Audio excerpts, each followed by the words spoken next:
Kryetari i Partisë Demokratike, Sali Berisha, ka folur në lidhje me protestën e 8 majit të zhvilluar mbrëmjen e së premtes para kryeministrisë. Sipas Berishës, revolta qytetare pati një impakt të jashtëzakonshëm në arenën ndërkombëtare. Sipas tij, duke dërguar mesazhin e fuqishëm se kundërshtojnë vjedhjet e kryeministrit Edi Rama.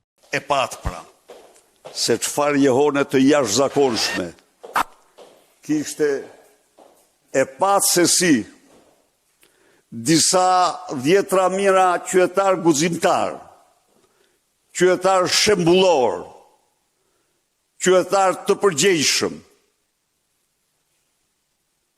elit e guximit kombit, dërguan mesazhet më të fuqishme në mbar botën, se ata nuk pajtohen me vjedhjet e qeverisë Edi Ramës dhe të Edi Ramës, se ata nuk pajtohen me dhunim në votës, se ata nuk pajtohen me një pushtet të paligjshëm. E vërteta është se në atë bulevard dhe tek ata qytetarët përfaqësoi mbar kombi shqiptar.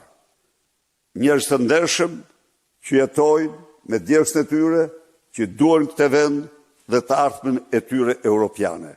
Protesta kombëtare e thirrur nga opozita të premten e 8 majit ishte e disata në radhë zhvilluar përgjatë këtij viti, ku përfaqësues të PD-s dhe partive të tjera të vogla opozitare kërkojnë largimin e kryeministrit Edi Rama dhe kabinetit të tij qeveritar.